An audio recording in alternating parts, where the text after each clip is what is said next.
নম্বর মূলনীতি হচ্ছে পিতামাতার সাথে সদ্ব্যবহার। বলেন 2 নম্বর মূলনীতি কি? আওয়াজ করে বলেন 2 নম্বর মূলনীতি কি? পিতামাতার সাথে কি? আপনার আমার সকলের পিতামাতা আছে না নেই? যাদের ছিল, অনেকের পিতামাতা দুনিয়া থেকে কি চলে গেছেন, আবার অনেকের পিতামাতা এখনো দুনিয়াতে জীবিত আছে। যেই সমাজে পিতামাতার সাথে সদ্ব্যবহার করা হয় না, যেই ঘরের মধ্যে পিতামাতার সাথে সদ্ব্যবহার করা হয় না, আওয়াজ করে বলবেন, কথা বুঝে থাকলে বলবেন, ওই ঘর এবং সমাজ সুস্থ না অসুস্থ? আর জোরে অসুস্থ। এজন্য ভাই আমার আপনার সমাজে যদি এরকম অবাধ্য সন্তান থাকে, তাদেরকে বোঝানোর জন্য চেষ্টা করবেন। ওলামায়ে কেরাম তো বুঝান, কোরআন হাদিসের মাধ্যমে বুঝান, কিন্তু আপনিও, আপনারা যারা কোরআন হাদিস সম্পর্কে জানেন, আলেমদের থেকে শুনেছেন, যেভাবেই শুনেছেন যে পিতামাতার সাথে সদ্ব্যবহার করতে হবে, পিতামাতার সাথে সদ্ব্যবহার করলে আল্লাহ পাক সন্তুষ্ট হন।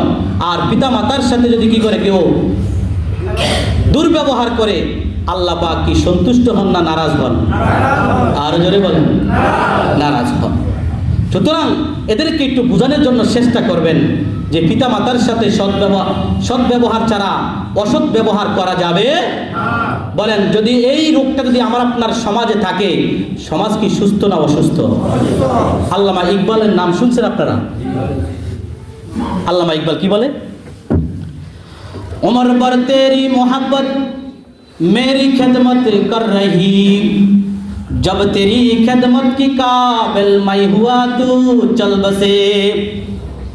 ও মা, ও আমার আদরের মা, ও আমার মোহাব্বতের মা, তুমি আমাকে মোহাব্বতের সাথে, তুমি আমাকে সুন্দর করে লালন করেছো, কিন্তু ওই সময় ইকবালের পকেটে টাকা ছিল না। ইকবাল তোমার খেদমত করার জন্য ইকবাল উপযুক্ত হয়নি। মা রে মা, এখন ইকবালের পকেটে টাকা এসেছে, ইকবাল বড় হয়েছে, ইকবাল দার্শনিক হয়েছে, ইকবাল জাগতিক লাইনে লেখাপড়া করেছে। আল্লাহ রাব্বুল আলামিন তার মারফতের কলমের মারফতের দরজা খুলে দিছে। সেই ইকবাল আল্লামা ইকবাল হয়েছে। তার কবিতা, তার ফার্সি কবিতাও যদি কেউ পড়তে চায় দাঁত ভেঙে যাবে। আল্লামা ইকবাল হয়েছেন, তিনি তার মা যে তার দুনিয়াতে নাই সেই আফসোস করতেছেন। মা রে মা, আজ তুমি দুনিয়াতে নাই, যখন তুমি দুনিয়াতে ছিলে আমার পকেটে টাকা ছিল না, আমি তোমার খেদমত করতে পারতাম না। আজ আমি তোমার খেদমত করার শক্তি আমার শরীরের মধ্যে এসেছে, পকেটের মধ্যেও টাকা এসেছে, কিন্তু তুমি তো কোথায় নাই? কথা বলেন, তুমি তো কোথায় নাই? দুনিয়াতে নাই, তুমি দুনিয়াতে নাই, কিন্তু ইকবালের পকেটে কি আছে এবং শরীরে কি আছে? শক্তি আছে। এই জন্য মুসলমান ভাইরা, কথা শেষ, 2টা মূলনীতি সংক্ষিপ্ত আকারে আলোচনা করলাম। 1 নম্বর মূলনীতি হচ্ছে শিরিক মুক্ত। বলেন, শিরিক মুক্ত কি? ঈমান। 2 নম্বর মূলনীতি হচ্ছে পিতা মাতার সাথে কি করা? সদ্ব্যবহার করা।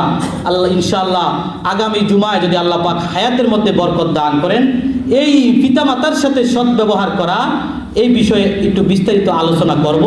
বলেন দেখি, আলোচনা করার প্রয়োজন আছে না নেই? তবে